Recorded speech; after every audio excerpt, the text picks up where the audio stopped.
Subscribe करें हमारे YouTube channel को और बेल आइकन को प्रेस करें हमारे लेटेस्ट वीडियोस को देखने के लिए।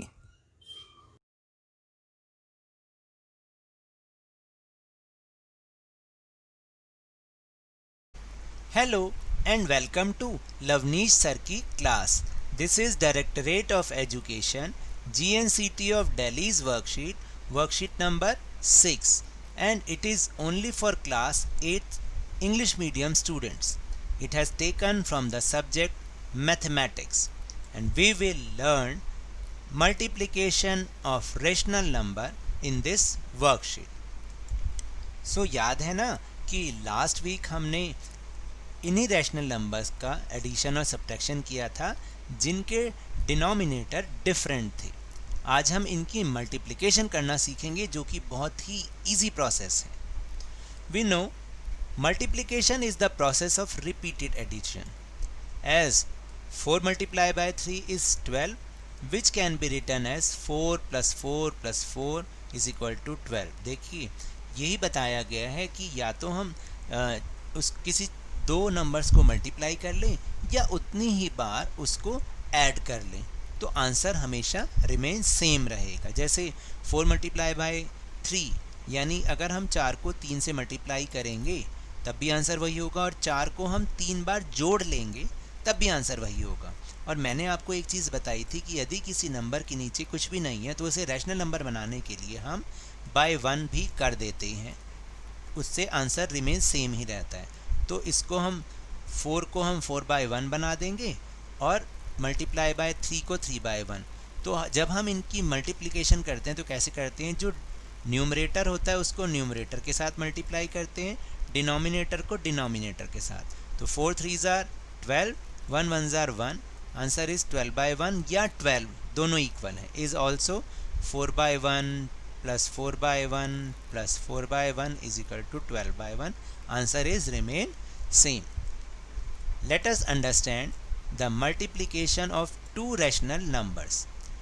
For example number 1, Megha fed 3/4 kg of grass to each her cow. यानी मेघा जो है वो 3/4 किलोग्राम ग्रास अपनी हर गाय को खिलाती है।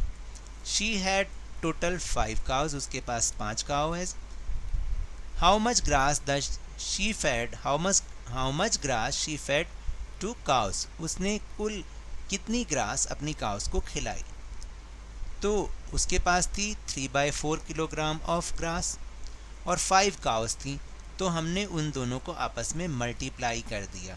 जब हमने मल्टीप्लाई कर दिया तो आप देखिए 3/4 को 5 से जब हम मल्टीप्लाई करेंगे या 3/4 को 5 टाइम्स हमने ऐड कर दिया तब भी आंसर रिमेन सेम रहेगा। जैसे आप देखिए 3 + 3 + 3 + 3 इज इक्वल टू 15, और क्योंकि सबका डिनोमिनेटर सेम है तो डिनोमिनेटर इज 4, तो आंसर इज 15/4। लेकिन हम इसको मल्टीप्लिकेशन करेंगे तो कैसे करेंगे, इसके नीचे 1 आप अपने आप लगा सकते हैं। तो 3 5s are 15, 4 1s are 4, क्योंकि कैसे करना है, न्यूमरेटर को न्यूमरेटर के साथ मल्टीप्लाई और डिनोमिनेटर को डिनोमिनेटर के साथ multiply. So multiplication of rational number are very simple as we simply multiply numerator with numerator and denominator with denominator of 2 और मोर रैशनल नंबर्स। तो आपको पता चल गया ना कि कैसे मल्टीप्लाई करते हैं, न्यूमरेटर को न्यूमरेटर के साथ, डिनोमिनेटर को डिनोमिनेटर के साथ। Example number 2, Seema spend 1/2 hours daily on reading a book. If she completes the book in 1/3 days, find the total time she spent on reading a book. तो आपको simply क्या करना है कि वो 1/2 hours पर डे देती है और 1/3 days में उसने कंप्लीट कर लिया। तो आंसर कैसे निकालेंगे कि कितना टाइम उसने टोटल टाइम दिया, तो 1/2 को 1/3 से मल्टीप्लाई करेंगे। 1 को 1 के साथ आंसर इज़ 1, 2 को 3 के साथ मल्टीप्लाई 6, तो आंसर इज़ 1/6 hours। तो अब आता है आपकी प्रैक्टिस का टाइम, तो जल्दी से आप अपनी नोटबुक निकाल लें और मेरे साथ उसको करें। First question is let's solve this. First question is a building has the height of 23 by 2 meter and second building has its 2 by 3 in height. Find the height of the second building. आपको क्या करना है कि एक building है, उसकी जो height है वो 23 बाय 2 मीटर है और जो सेकंड बिल्डिंग है वो उसकी 2 बाय 3 इन हाइट में है। तो अब हमें सेकंड बिल्डिंग की हाइट निकालनी है। तो आपको सिंपली कुछ नहीं करना, आपको क्या करना है, आपको लिखना है the height of second building is 23 upon 2 multiply bye 2 upon 3। तो आप इसको या तो मल्टीप्लाई कर लीजिए सीधा सीधा, 23 2 46 होते हैं, 46 बाय 6 भी आंसर हो सकता है। या इसमें एक चीज़ और होती है कि जब ऐसे होता है जो क्रॉस मल्टीप्लिकेशन होता है, यानी ये और ये अगर ये दोनों कॉमन है, एक जैसे हैं, तो इनको हम कट कर सकते हैं। 2 से 2 कॉमन से कट गया तो आंसर क्या बचा, ऊपर तो बचा 23 और नीचे बचा 3। Answer is 23 by 3 is the answer. और इसके आगे आप मीटर लगा लें, मीटर। फिर है सेकंड क्वेश्चन, 7 अपॉन 5 और 5 अपॉन 7 इन दोनों को मल्टीप्लाई करना है। मैंने अभी आपको समझाया था कि जो क्रॉस में देखना होता है हमें, यानी ये और ये अगर कॉमन है तो इनको हम आपस में कट कर सकते हैं। तो 5 से 5 कैंसिल, 7 से 7 कैंसिल, आंसर इज 1। फिर है कि -2 को 3 के साथ मल्टीप्लाई, तो आंसर इज -6 बाय 5 को 4 के साथ मल्टीप्लाई 20।